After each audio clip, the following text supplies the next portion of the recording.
Hello everyone. So I hope you must have given your prelims to your best level. And we are analyzing the polity section, but I should say that ki is par polity or ethics and public administration तीनों का ये combination I think देखने को मिला in the paper of UPSC prelims 2026 because there were questions जहाँ पर आपका ना सिर्फ information या सिर्फ knowledge test हुआ है rather आपकी understanding आपकी decision making test की गई है. For example, there was a question on the Miss X, okay, like she is a mid-level civil service official and working in the urban development department. Now she has been she is faced, okay, she's facing a dilemma, you can say, and now she has to take a decision. So these are the kind of cases you can say we often study for the ethics mains paper, and this was tested over here. So like which amongst the following should Miss X do now? Okay? So immediately disclosing the information. These are kind of decision-making questions. Similarly, and yes, because of that also, ki question बहुत बड़ा था. You have to read a passage, and it was followed by statements, so it was very lengthy as well.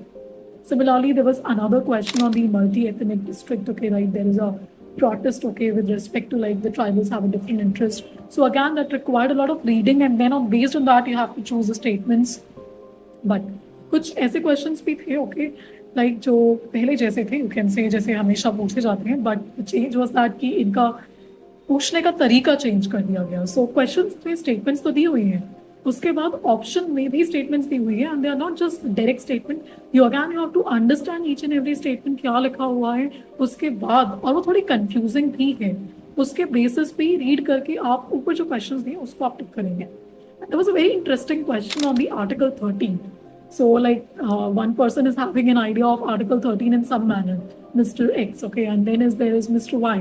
Okay, he is saying that the definition or the interpretation of Article 13 is being done in a different manner. Now you have to see the statements कि कौन इसमें से correct interpretation कर रहा है, क्या Y का interpretation सही है या नहीं. सो ये बहुत ही डिफरेंट और बहुत ही यूनिक टाइप ऑफ क्वेश्चन था. But yes, again as I said, एक क्वेश्चन जो हमेशा ट्रेंड्स में होते हैं, for example from the questions of the like members of the parliament start question and all the always experience have prepared this. Okay, with respect to scheduled castes and scheduled tribes in India regarding their welfare, the questions were there, but again, the nature of statements, they made it very lengthy. So yes, it was quite tough, but I'm sure students ने calmness दिखाया होगा and they must have done it right. So don't worry. Okay, you have done your best. You will be getting the best result. Thank you. Follow the series and stay updated.